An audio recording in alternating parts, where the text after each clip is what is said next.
If you've tried to buy seafood lately, you may have noticed sticker shock. Now some fishermen and sellers are once again pointing the finger at BP. News 5's Alan Carter is live in our studio with details. Alan. Well, Roseanne, yesterday marked 4 years since the oil spill, and it's about now that some say they are starting to really feel the effects because they go out to catch but come back empty-handed. 4 years later, recovery is still a work in progress. Yeah, it's tough because I ain't never really made no money with my boat ever since the BP spill. You go out to these docks in Biola Battery, you'll find a lot of boats, but not a lot of fishermen. For many, it's not even worth their time to set out right now. Harry Harris fishes oysters and sometimes shrimp.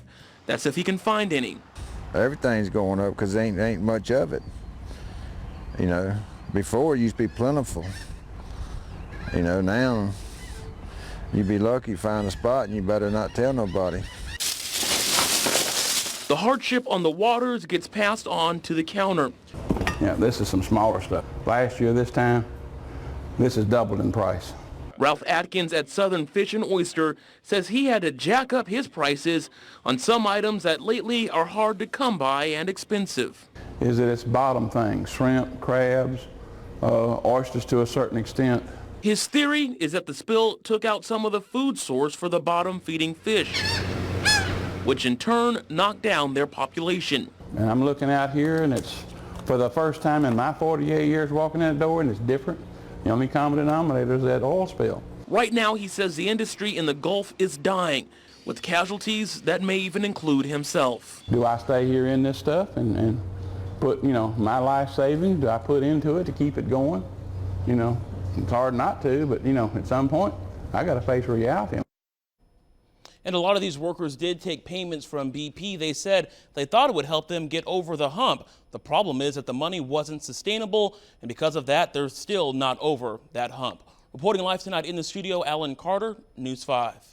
Thank you, Alan. Beyond the undeniable effects of the massive spill, the question still remains, what, if anything, have we learned?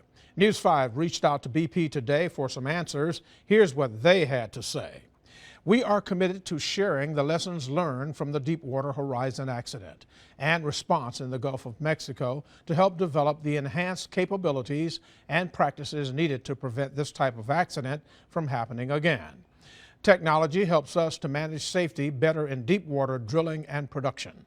We are also working with experts from other industries where safety and risk management have been developed to world-class levels.